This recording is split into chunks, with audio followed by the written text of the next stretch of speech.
حي على الفلاح. وقل رب زدني علما.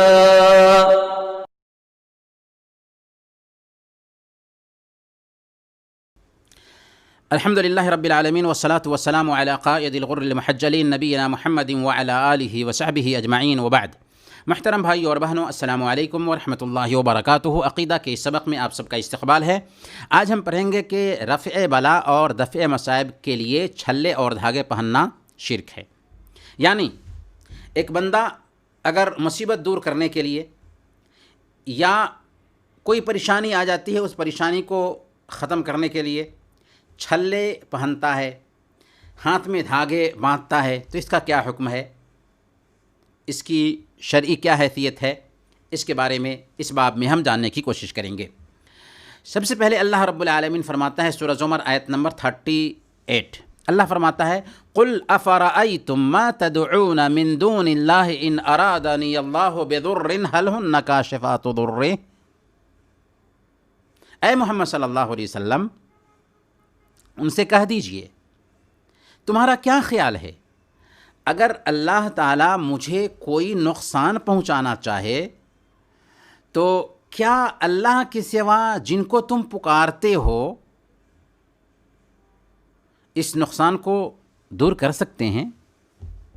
او ارادنی برحمت هل ہن ممسکات رحمتہ، یا اگر اللہ تعالیٰ مجھے کوئی مہربانی دینا چاہے تو کیا یہ بھگوان جن کی تم پوجا کرتے ہو، جن کے سامنے تم سر ٹیکتے ہو، کیا یہ معبود اللہ کی اس رحمت کو روک سکتے ہیں؟ قل حسبی اللہ علیہ یتوکل المتوکلون. آپ کہہ دیجئے کہ مجھے اللہ ہی کافی ہے اور بھروسہ کرنے والے اسی پر بھروسہ کرتے ہیں. اس آیت میں پتے کی بات بتائی گئی ہے. کیا بتائی گئی ہے؟ اس آیت میں یہ بات بتائی گئی ہے کہ اے انسان، تم جس کی عبادت کرتے ہو اس معبود کے بارے میں سوچو کہ اگر اللہ تعالیٰ مجھے کوئی نقصان پہنچانا چاہے تو کیا تیرا یہ بھگوان جس کے سامنے تم سر ٹیک رہے ہو میرے اس نقصان کو دور کر سکتا ہے؟ اور اگر اللہ تعالیٰ کوئی مہربانی کرنا چاہے تو کیا تمہارے یہ بھگوان اللہ کی اس مہربانی کو، اللہ کے اس کرم کو روک سکتے ہیں؟ اگر نہیں تو پھر تم ان کی عبادت کیوں کرتے ہو؟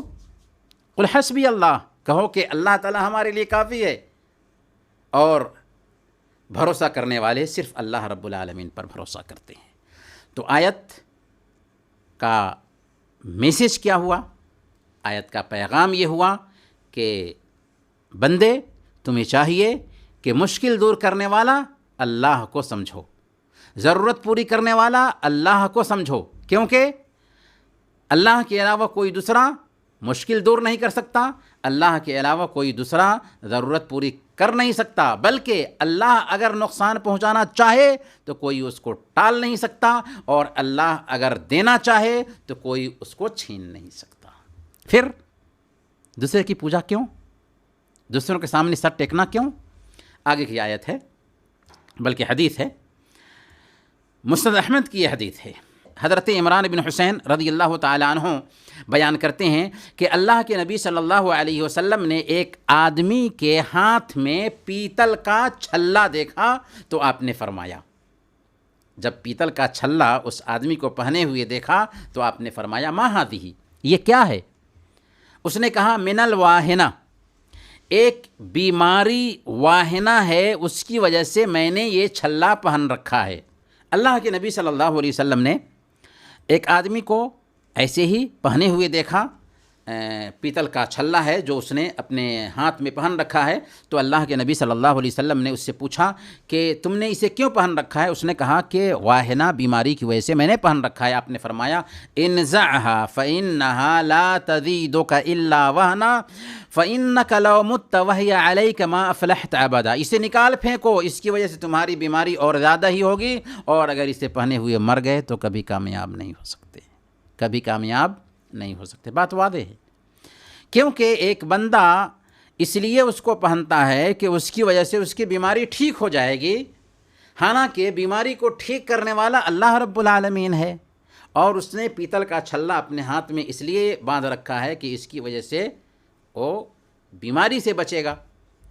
اور آج بھی بہت سارے لوگ ہیں جو دھاگے باندھتے ہیں، فلاں جگہ بابا نے ہم کو دھاگا دیا ہے، بابا ٹھیک کرنے والے ہیں، یا دھاگا کے اندر کوئی طاقت ہے جو ہماری بیماری ٹھیک ہو جائے گی یا ہم بیماری سے بچے رہیں گے۔ نہیں، بیماری کو دور کرنے والا صرف اللہ رب العالمین ہے، اس لیے اللہ پر اعتماد کرنا چاہیے۔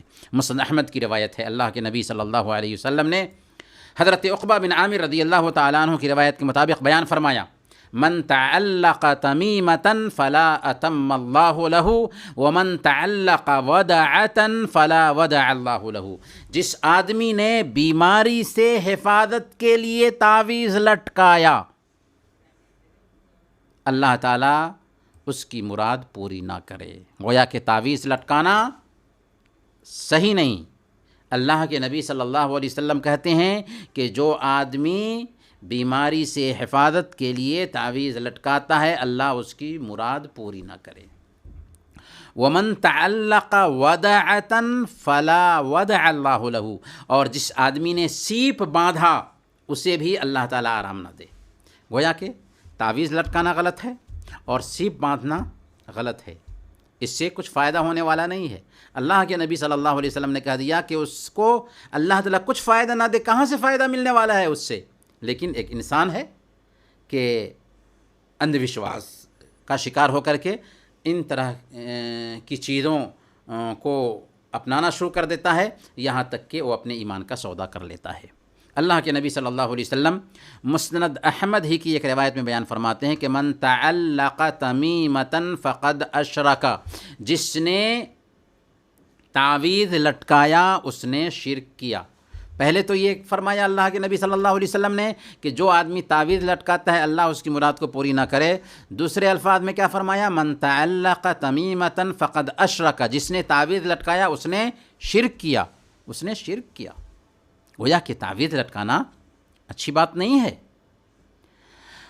ابن ابی حاتم کی روایت میں حضرت حذیفہ رضی اللہ تعالیٰ عنہ کے متعلق بیان کیا جاتا ہے کہ انہوں نے ایک آدمی کے ہاتھ میں بخار کی وجہ سے دھاگا دیکھا، کہ ایک آدمی نے اپنے ہاتھ میں بخار کی وجہ سے دھاگا باندھ رکھا ہے، تو انہوں نے اس دھاگے کو کاٹ دیا اور اس آیت کریمہ کی تلاوت کی، وَمَا يُؤْمِنُ أَكْثَرُهُمْ بِاللَّهِ إِلَّا وَهُمْ مُشْرِكُونَ، کہ ان میں سے اکثر لوگ ایمان لانے کے باوجود مشرک ہیں، ان میں سے اکثر لوگ ایمان لانے کے باوجود مشرک ہیں۔